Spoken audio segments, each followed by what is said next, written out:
What's happening, guys? I'm Dan. Welcome back to another episode of Poor Michigan Reviews. We're dealing with some Rogue beer, baby. It is the season. It is fall, baby. We've got Dead Guy Ale aged on oak, aka Dead Guy Whiskey Barrel Chips as well, guys. And to the back, we have Dead and Dead. Complements the flavor profile of our classic Dead Guy Ale with oak, vanilla, and fruit notes from the Oak Dead Guy Whiskey Barrel Chips. So, have I had the regular version of this? Yes, many years ago, but I do not really remember it, guys. I'm going to be completely honest. I believe this is widely distributed across the country. Where are these guys from? Oregon. So, yeah, Newport. I have had this at some point in time. Not this version. This is the souped up version. So we're going to give this a go today, guys. It's 9.5%, 40 IBUs, 1 pint, and this is coming in around $15 for a 4-pack, guys, 16-ounce cans. Let's get into it. I'm excited. I keep trying to review big beers. I've got a huge amount of cellared beers downstairs, guys. I maybe should walk you through what I have because I have a ton of them. Just have to make time to review them with you guys. So that was a big pop, by the way. Huge pop. Big foam coming out.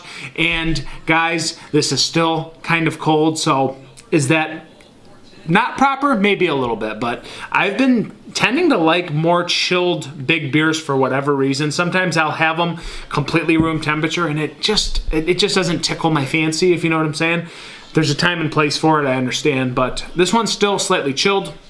As I pour it, it's like a mahogany brown, if you will, more to the copper brown side. Yeah, you guys can see that. It looks pretty good with a big head sitting on top.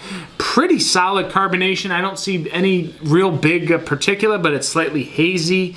Yeah, guys, it's going to be an interesting review today. I don't know what I'm working with 100%, but I do know a little bit about the Dead Guy regular version, but this is a little bit souped up today, so let's try to get a little aroma going on here.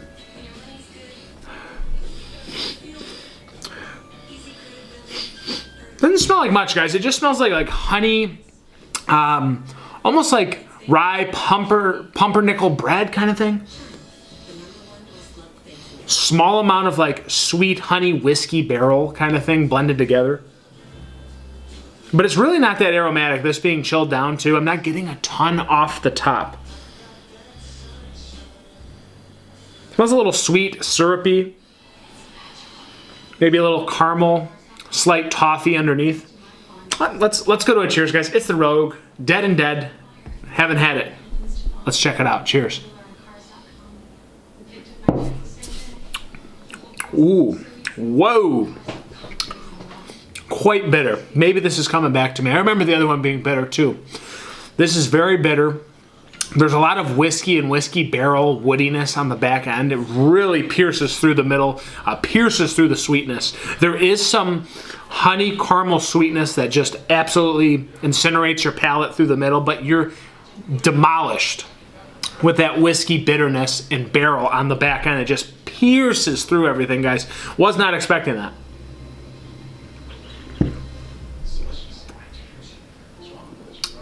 Earthy, kind of like orange rind, almost like subtle vanilla cherry coke. Again, honey, kind of pumpernickel, almost fall-like spices to it. But it's very much so that whiskey barrel punching through and just kind of taking everything over. And that's what you're left with at the end after sipping it, guys. It just absolutely demolishes your palate on the back end. That's wild.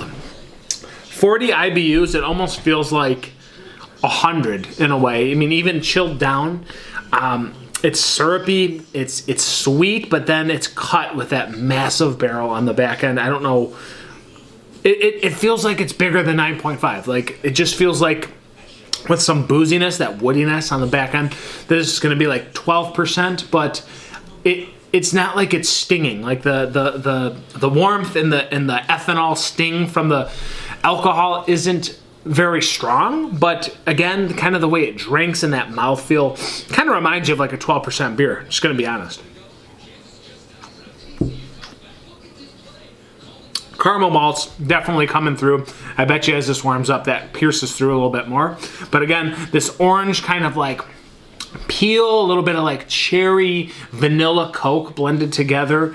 That pumpernickel bread, that rye bread kind of spice coming through, almost like pumpkin and pumpkin spice, kind of just ever so slightly mingling into the malts underneath there.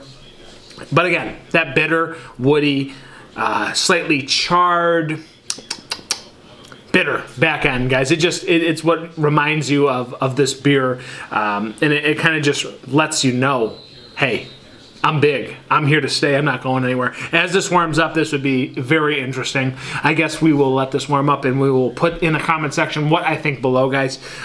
It's interesting. I don't know if it's my favorite, but it's interesting. Almost tastes like flat syrup and orange through the middle. It's interesting. I don't know how to feel about this. I don't know how to feel about it. Is it my favorite? No. Is it different? Absolutely. Will I remember it? Absolutely. I'm just going to go with a 3.8 out of 5, guys. It's just not my jam, but it's good. It's kind of intricate, and it's not your typical taste day to day. So yeah, 3.8 out of 5. It's been the Rogue Dead and Dead. Thank you for being here, guys. I'm Dan. I'll catch you on the next review. Cheers.